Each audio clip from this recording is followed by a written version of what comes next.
Elif साहिबा को ढूंढ रहे हो तुम?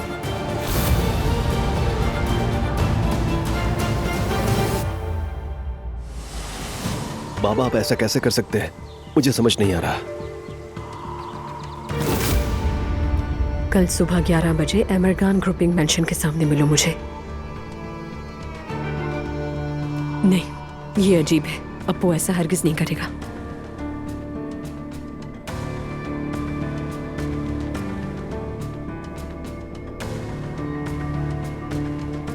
पिंकू ये पढ़ न ले कहीं।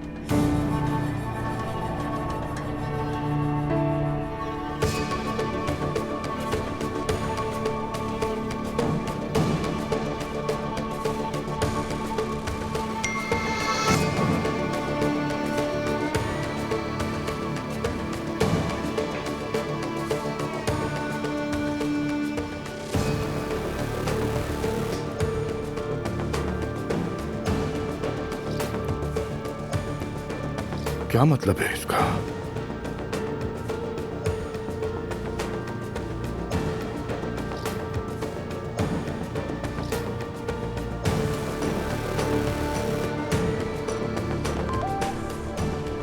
जी कहिए।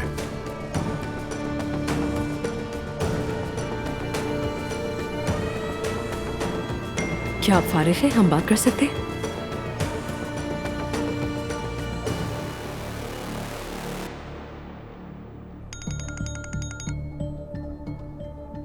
ये कैसा मैसेज था?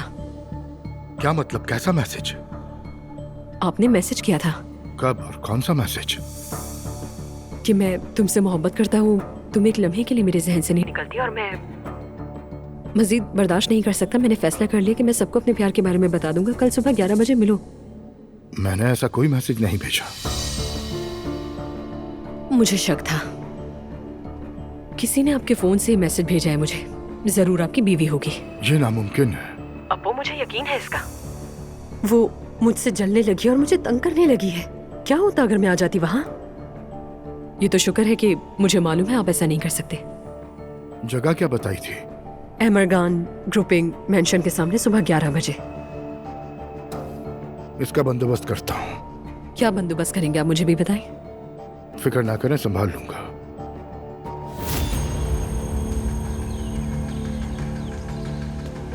बाबा मैंने सोचा कि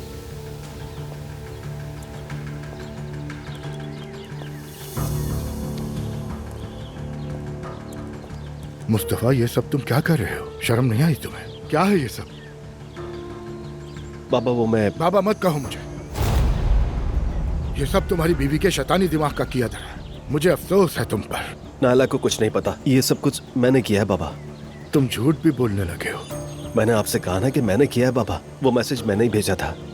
मुस्तफा मुझे पागल समझ रखा है। तुम्हारा दिमाग इतना कहाँ चलता है? शायद मैं उतना बेवकूफ नहीं जितना आप सोचते हैं। ऐसा क्यों किया तुमने?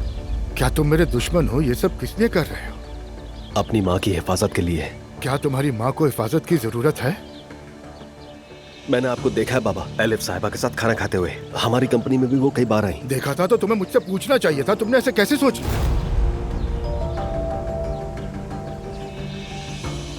ठीक है तो मैं अब आपसे पूछ लेता हूँ, आप दोनों के दरमियान क्या चल रहा है? तुम्हारा दिमाग तो सही है। अपनी हद में रहो। तुम मुझसे ऐसे कैसे बात कर सकते हो? मैं तुम्हारा बाप हूँ। मुस्तफा तुमने जो कुछ भी देखा वो महज इत्तेफाक था। पता नहीं तुम्हारी बीवी तुम्हारे दिमाग में क्या क्या खुराफात भरती रहती है। नायला को कुछ नहीं पता बाबा। तुम दोनों होश के नाखून लो तो अच्छा है। और ये बात किसी के सामने आई तो तुम मेरी नजरों से मजीद गिर जाओगे।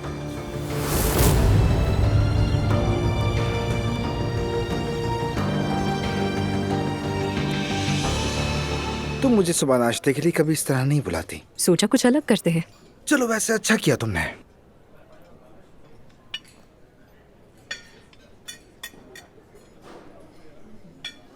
रमीस, हाँ क्या हम फौरन शादी कर लें? ये मत कहना कि प्रेग्नेंट हूँ, मेरी ट्यूब्स बंद है। मैं सीरियस हूँ रमीस। खैर तो है, लेकिन इतनी जल्दी क्यों एलिफ? कहीं कोई ऐसी बात तो नहीं जिसके बारे में मुझे नहीं मालूम?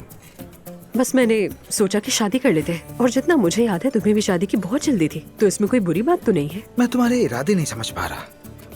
अचानक ये ख्याल क्यों आ गया? अरे ऐसे ही। और उस दिन तुम भी पूछ रहे थे मुझसे, तो इसलिए कम से कम हम एक ही घर में होंगे साथ। अगर तुम चाहो तो मैं तुमसे अभी आज ही शादी कर लूं। इसलिए नहीं पूछ रहा कि मैं नहीं चाहता, बल्कि जानना चाहता हूँ। और वैसे तुम्हारे घर वालों को हमारा शादी से पहले एक दूसरे के साथ रहने में मसला क्या है? क्या वो लोग डरते हैं कि कहीं तुम भी प्रेग्नेंट ना हो जाओ? अरे नहीं, ऐसी बात बिल्कुल नहीं है। लेकिन शादी के पहले अगर मैं तुम्हारे साथ रहने लगी तो मॉम मुझे गोली मार देंगी। क्या तो ठीक रही हो।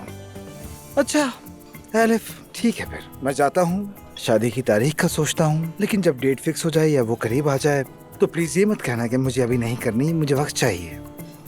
नहीं। ठीक है, तो फिर हम वाकई में शादी कर ही रहे हैं। पता था मुझे।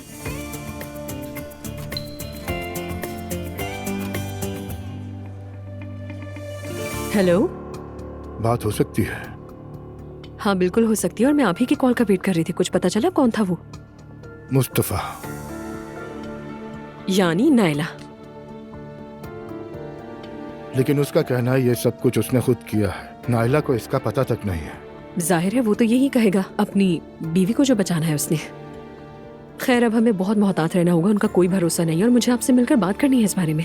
एक सी फूड रेस्टोरेंट में मिलते हैं, मुझे वो पसंद है।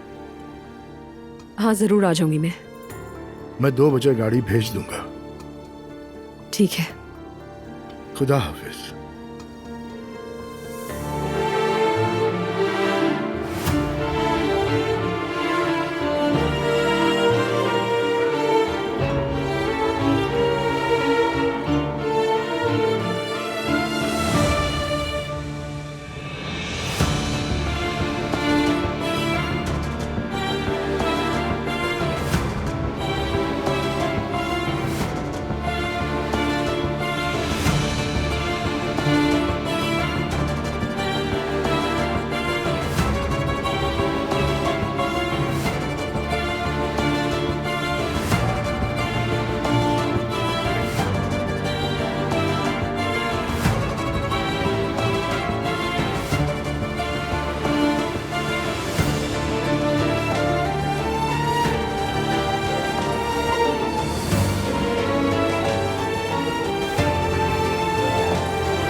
अस्सलाम वालेकुम। वालेकुम अस्सलाम। इससे ज्यादा दूर जगह नहीं मिली थी आपको? मुझे ये जगह बहुत पसंद है। शायद इसलिए क्योंकि यहाँ कोई हमें देख नहीं सकता है। आज आपको सबसे मजेदार सी फूड खिलाते हैं, चलें क्या? चले।